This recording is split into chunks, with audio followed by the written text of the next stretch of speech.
In 2011, the Australian Bureau of Statistics released a statement that 10.6% of the city of Wyndham aged between 15 and 25 were either not employed or in education, compared to the Greater Melbourne average of 7.4%. Aranti Nanya, youth work at Maynor Lakes College, believes it is Wyndham's location and lack of accessibility straining the local youth.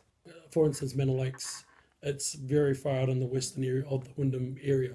And for students or young youth to access services, whether it be in Werribee town or the next suburbs over, like Footscray, western suburbs like that, it was very hard to access those services. With the western suburbs becoming one of the fastest growing sectors of Melbourne, Lisa Miller, Maynor Lakes College's social worker, insists that troubling adjusting could be the reigning factor to these statistics. Because of families moving into the area, they're generally coming and they're leaving their family networks behind. So the families are quite disconnected. So I think trying to find where people and young people fit in is really difficult now.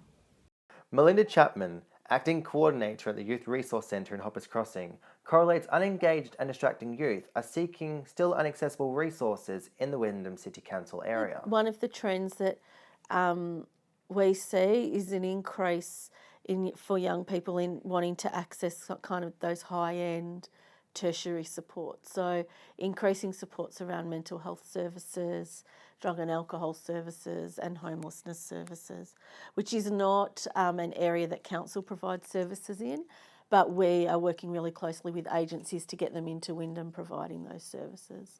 Mrs. Chapman also believes in the challenges the region is facing due to the rapid growth and the council's need to deliver them to the youth. But I think it is by 2030, we know there'll be 57,000 young people living in Wyndham, which for us presents a huge challenge in terms of service delivery and planning. And we know at the moment that 80 babies a week are born in Wyndham. So we're kind of doing a lot of forecasting around which suburbs people will be settling in, what sort of services we'll need to provide in those areas. So we're tending to, in terms of our service delivery model, get bigger and get more mobile. And with the Wyndham City Council facing one of the largest growths in the Melbourne area, it is suburbs like Maynor Lakes and Point Cook that are in desperate need of youth services. James Henderson, Deakin University News.